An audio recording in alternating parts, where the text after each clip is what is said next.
Okay, everyone's in. There you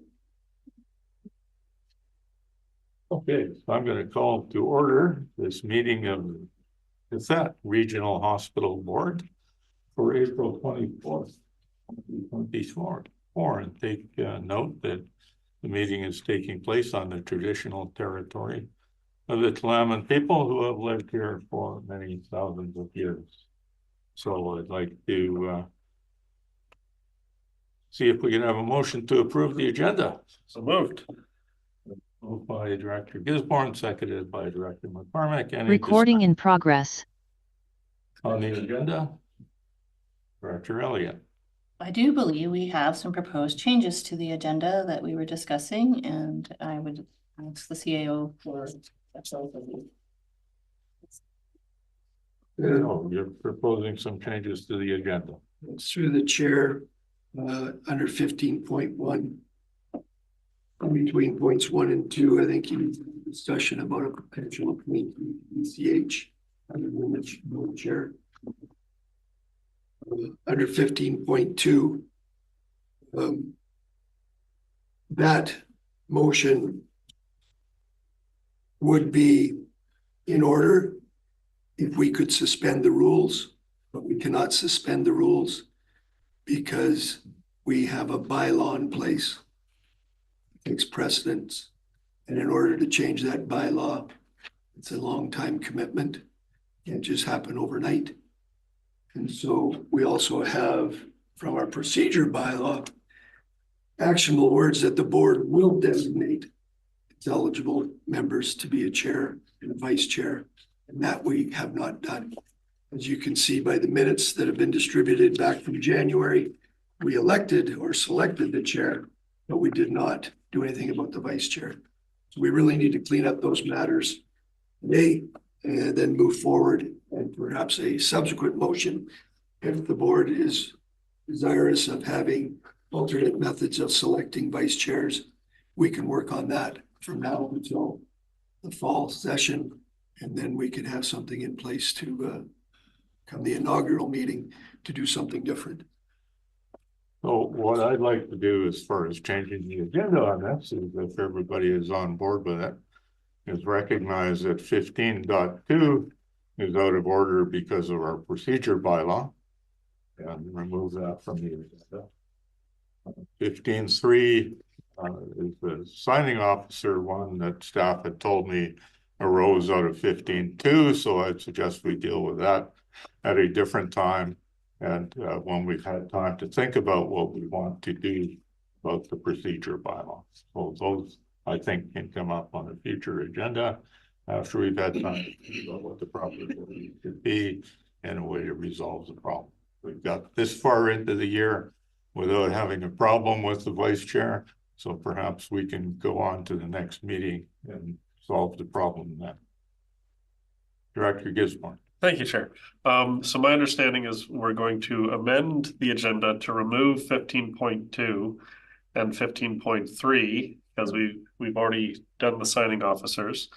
I would like to put forward that we change 15.2 rather than just removing it, and have a motion to that the qathet Regional Hospital District Board designate its members other than the chair to serve as the vice chair on a rotating basis according to the alphabetical order of directors' surnames.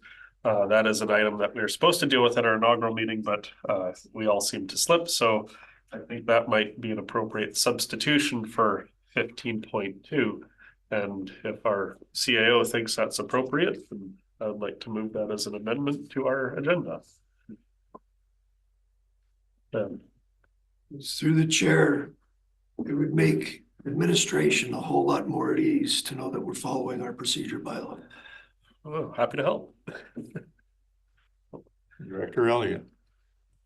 Thank you, Chair. I also believe that part of the purposes of trying to address this through a motion today was to have somebody appointed to be on the Vancouver Coastal Health working group. And so that isn't being addressed in the agenda anymore, and I think we need that there. So to start, I'd like, Chair, you know what the intent was? Yeah, through the chair, I believe that intent is being addressed in 15.1. So I'm first off, I'm going to apologize for going through all of this, because as chair, I just realized that there were procedural problems with these motions as I walked in the door a few minutes ago. And my original proposal here was to not deal with 15.2 and 15.3 together, but to deal with them at a future time when we had sufficient time to talk about it.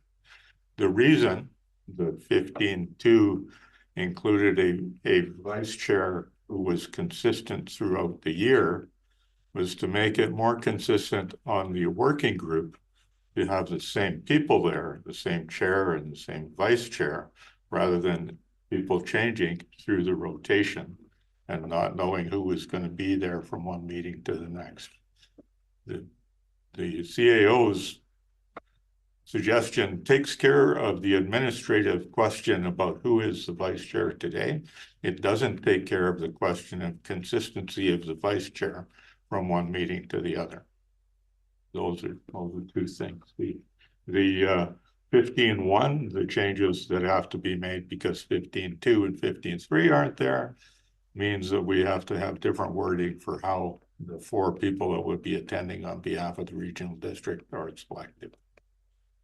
So you, Director Gisborne, wanted to accept this motion that's on the handout here, 15, paragraph 122. It says at the top that an appropriate motion to select a rotating vice chair for the year according to the procedure bylaw. You want to go ahead with that? Yes, I believe that should be on the agenda. And when we get to that item, I have some comments around, you know, we are required by our bylaw to have the rotational vice chair, but I do agree with Chair Doubt that I would very much prefer to have a consistent vice chair. And I think we can, when we get to that item on the agenda, we can flesh out, you know, maybe we need to adjust our procedure bylaws and make it so that what we do is what we want to do rather than what we're being forced to do. So rather than spending our whole meeting time talking about what we're going to talk about, is everybody okay if we put this on as the new 15.2 on our agenda? Yes. I see heads nodding all over the place. Indicates a limited amount of confusion.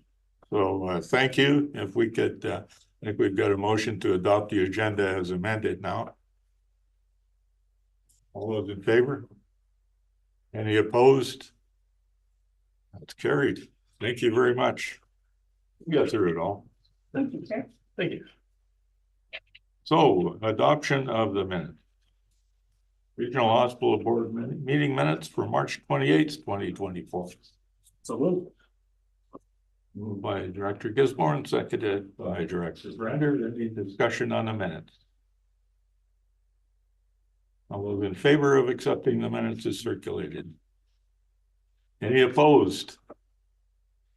It's carried unanimously.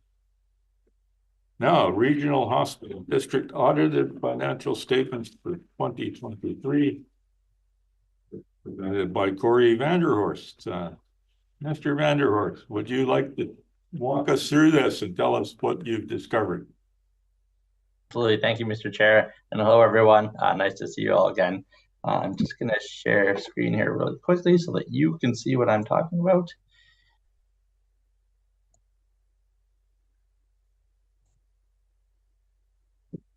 All right, so I'm hoping you can see the statement of financial position now. So that's good. Did everybody who's online see the? Yep. Yes, looks good. Thank you. But before I start, a big thank you to Linda and Celind and the staff at the Regional Hospital District for helping us go through the audit process again this year. We really appreciate all of their help. After I go through the financial statements, you know, I won't go through our audit findings document in full, but we are happy to be providing another clean audit opinion. We are satisfied the financial statements are prepared accurately in all material respects, with the appropriate accounting standards that they're required to report under. So at a really quick high level, the balance sheet, the statement of financial position at the end of 2023 you can see that the hospital district had $7.6 million of a cash balance. It's actually a receivable balance from the regional district, who holds the cash on behalf of the hospital district. On the liability side, the big number is the debenture debt being paid down on schedule. There's a new amount for some short-term debt, $676,000. And the other new item in the liability side for 2023 is the asset retirement obligation balance. It's calculated as estimated at $516,000. That is new this year. The accounting standards changed, so staff was required to estimate and record a liability. That is asbestos and other hazardous materials in the facility that you manage. Of course, there's no change to the regulations. If it's in the walls and the floors, you're not required to do anything until you renovate or do anything with the building.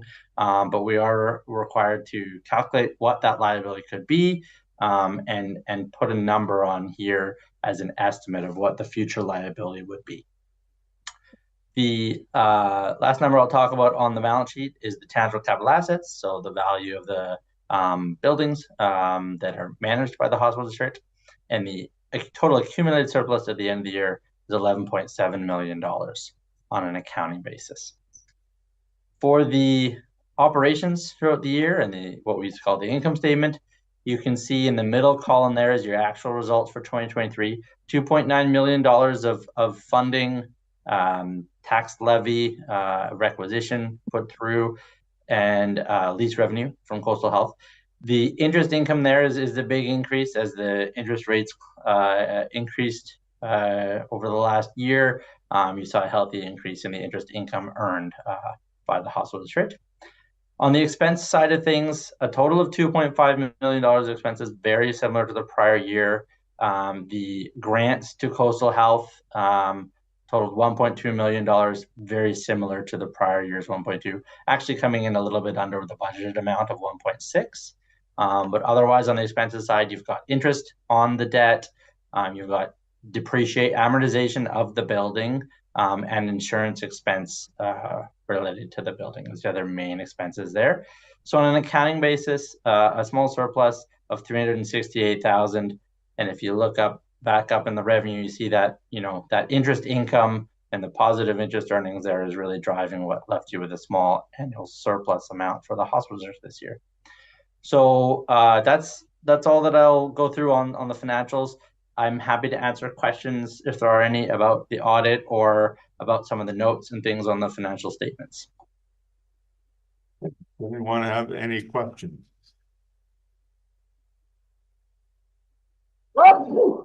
Sorry. No question. I'm amazed. Thank you very much. We have a recommended motion in front of us. Would somebody like to make the motion? So moved. Director Gisborne, seconded by Director McCormick. Any discussion on the 2023 audited financial statement? All those in favor of the motion? Any opposed?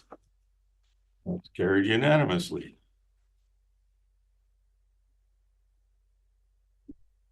No delegations or inquiries, no unfinished business, correspondence, business arising. I'm going to skip the chair's report because I think it's all in our upcoming discussion about the working group with Vancouver Coastal Health.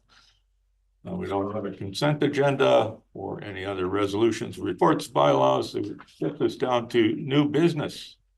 15.1, Vancouver Coastal Health and Regional Hospital District Working Group. There are two motions there. The first one is simply to accept the draft terms of reference for the Vancouver Coastal Health and Qathet Regional Hospital District Working Group. Would somebody like to make that motion? Yes, so moved. Director McCormick, seconded by Director Gisborne. Director Elliott, you have something to say? I just wanted to split the two into two separate votes or motions because I had an alternative wording for the second part of that. So I'd like to split them. Yeah, I think they are separate already. You mentioned them both as an after motion for both, and I number one is for all directors on weighted vote. Number two is also all directors. weighted vote, but yeah, I think on the agenda they are separate ideas. Director Gisborne. Yes, they are separate items on the agenda. So the item before us is just the terms of reference. Taking a look at the terms of reference under membership, it says, quote, from the Powell River Regional Hospital District, which is now qathet Regional Hospital District, the members will include the chair, a director, and a member of financial services. However, upcoming recommendations are that we will have, chair, a director, a Tla'amin representative, and a staff member. So I'm wondering if, should we just adopt these terms of references or support them, or should we support them with the addition of, because we are looking to appoint 4 people rather than 3. So I think maybe our CIO is. I think that would be a great amendment to make to the motion. CIO? Yeah, no, through the chair, I had the same question, but Director Gisborne beat me to it. We're on the same wavelength today. So I guess that would be an amendment to propose that the terms of reference be amended to include the 4 appointees rather than 3. And I'd even sneak in the change to the proper name of the regional hospital district, which has changed since those were named. Yes. Yes. Yes. Everybody clear on that amendment that's being proposed by Director Gisborne? Yes. That regional hospital district and the 4 positions rather than 3. Seconder, we had a seconder, Director McCormick. On the amendment, unless there's any discussion on the amendment, all those in favor? Any opposed? The amendment carries. Back to the main motion for the draft terms of reference. It's through the chair. I don't know if the board triggered onto this, but under scope, it's talking about decisions within VCH and the Powell River RHD's MOU. If you go to our MOU, it talks about cost shared formulas. And I think there was a lot of conversation held at the latest AVICC. If cost shared formulas, i.e. 40% shares, are not the norm anymore, that they are now negotiable. And I'm just thinking, if you want to go literally with this scope, you're going to be held literally to your MOU. Something for consideration of the board. The other thing that I picked up on is this is really an elected official to public servant relationship. It's not a QRHD board to the VCH board or qathet Regional Hospital board. And I'm wondering how comfortable the board here is with not entertaining any conversations with the VCH board. And the last item that I thought of was, it's very prescriptive what you can talk about. And when they're saying in scope. And if you recall, a number of years back, we had a quality of food issue raised at the hospital, where I believe the actual chair of the VCH board had to come up and do a lot of engagement. There won't be an outlet for you folks to be that speaking voice if you stick literally to these terms, because I really get the impression that VCH is attempting to limit your scope of conversation. And there may be times down the road where your scope of conversation, with funding in hand, prepared to put it over the table, could be about staffing issues, because the staff required to do an initiative that you want involves talking about staff and adding numbers, i.e. bringing in extra professionals, whether they're specialists, et cetera, et cetera. And that might not float the boat according to these terms. Oh, interesting suggestion. Councillor or Director Elliott. Thank you, Chair. So some of the issues that were just mentioned by our CAO indicate that there's possibly some wording changes that could help this draft be better for us. And I'm wondering around, maybe we postpone voting about it and give staff a chance to come back with the proposed changes. And maybe that might be the way to go at this point. Is that a motion? I'm just kind of feeling out the board to see if they're interested in postponing. We've got another 10 minutes left in the meeting. Okay, So I move. you want to make a motion? Postpone. Okay, I have a motion to postpone. Director Brander. Any discussion on the motion to postpone? May I ask a quick question, a clarification? Is the motion to not just postpone, but to send it back to staff for a report? Yeah, Okay. well. I don't think we're gonna sort out in the next 2 minutes all that stuff that you just. No, we have to give them direction to. Director Gisborne. Yeah, I'm comfortable with it going to staff, because I had very similar concerns of the CAO, where VCH is the one responsible for the agenda. They're the ones that are kind of hedging us into our box. My question, because I know that our chair has been working with Sunshine Coast and Sea to Sky hospital districts. This VCH and that regional hospital district working group, would those other two hospital districts be involved in that working group, or is this just us and our representatives with the VCH? So this proposed agreement to have a working group, which we don't have right now, is between the local Vancouver Coastal Health locally and the qathet Regional Hospital Board. Doesn't include any other regional hospital districts. It is a one-on-one relationship. The other two are regional hospital districts are doing very similar things. They're also going through re-looking at their memorandum of understanding, trying to increase communication between their regional hospital district and regional board. Without this working group, we're back to where we were before, with no communication. Not better communication, no communication. Thank you, Chair. That's actually one of the reasons why I was actually comfortable, voting in favor of this today. So I'm not a huge fan of actually postponing it, because something is better than nothing. And I think that we could continue to work on our agreements, with VCH moving forward, because at the end of the day, they're the ones coming to us for money. So if we're unhappy, well, right? If we were going to them for money, I think it'd be a different story. But I'm fine to postpone it and to have our staff take a look at it. And I think also maybe the chair can talk to the other regional hospital district chairs and see what their memorandum of understandings are being proposed, and see, is it palatable for them? And if not, where are the changes? Because being isolated with VCH, I think, is a detriment in working together. And I'd like to thank the chair for the work he's done to get us to this point, working with the other hospital districts. That's it for me. Okay, so the motion is to postpone. Oh, Director. Oh. Well, Director okay, Saul.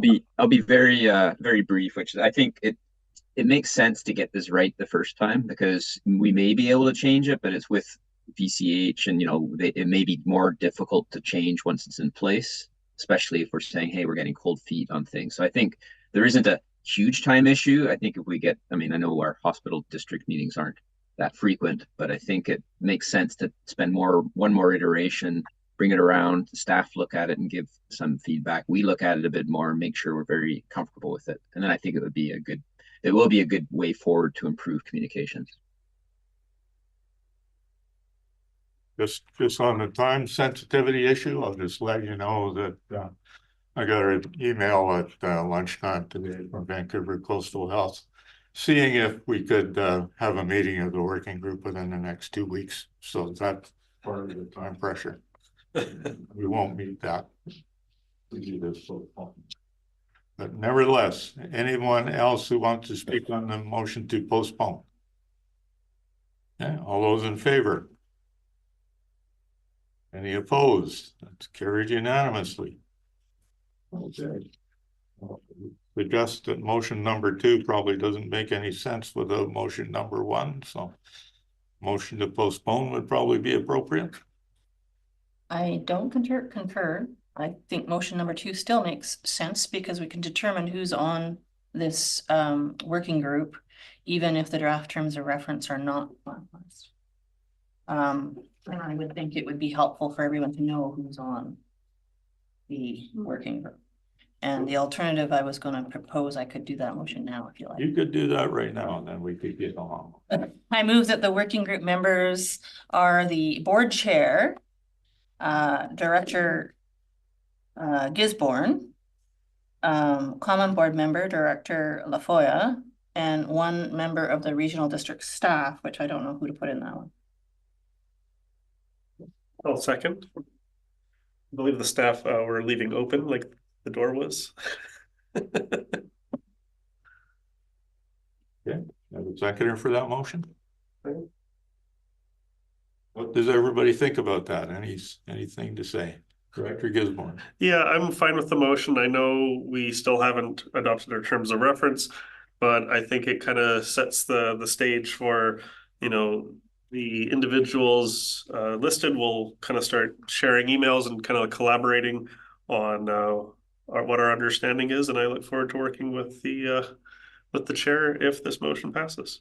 Great. Anyone else with any comments? I'll call the question. All those in favor of the motion?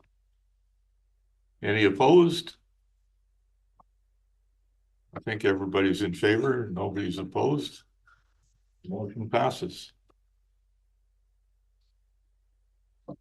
15.2 is gone. 15.3 is gone. Well, there's a new 15.2. Go ahead, Director. Yeah, I'll move the motion that was circulated by the CIO. I won't read it all out for time since it don't put it on the screen. Wonderful. I'll move that motion. I'll second it. Discussion, Director Gisborne. Yeah, I've expressed in the past and I'll express today that I'm not a huge fan of the requirement to have the rotational vice chair. I've heard from other regional districts and around the importance of having a consistent vice chair. But this motion before us is not saying that, okay, this is what we're going to have in perpetuity. If we want to have a consistent vice chair, we need to change our board procedure bylaw because the procedure bylaw says the board will designate its eligible members other than the chair to serve as the vice chair on a rotating basis. So in the future, I would like to see a board procedure bylaw update to say, you know, the board may designate its eligible members, or may elect a vice chair to serve out the year. Well, the term would be, well, yeah. So, Anyone else? Director Elliott. Yeah, I think that we are not in compliance with our procedure bylaw right now, and this brings us into compliance for now. And if we do want to change our procedure bylaw to do something different in the future, we could start working on that as well, but it takes care of getting us into compliance for the moment. Right. Anyone else? All those in favor of the motion? Any opposed? It's carried unanimously. Doing good. what did I do? You have something more? Through the chair, Director Gisborne, did you want to propose a subsequent motion to explore methods or means of updating procedure bylaw? I would love to, but the wording of such a motion kind of escapes me at the moment. If you could help me, I would. But yes, exactly that. I'd like to update our board procedure bylaws and direct staff to Review. Yeah.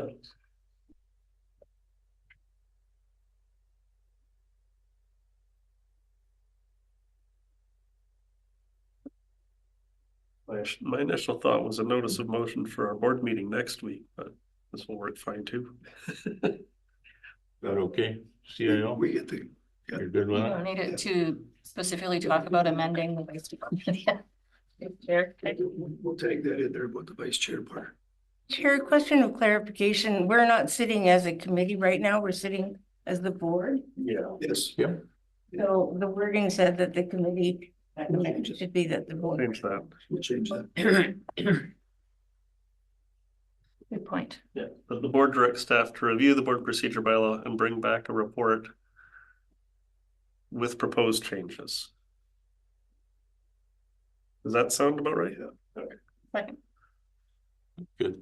Thank you, Director Elliott. Moved by the CAO, seconded by Director Elliott.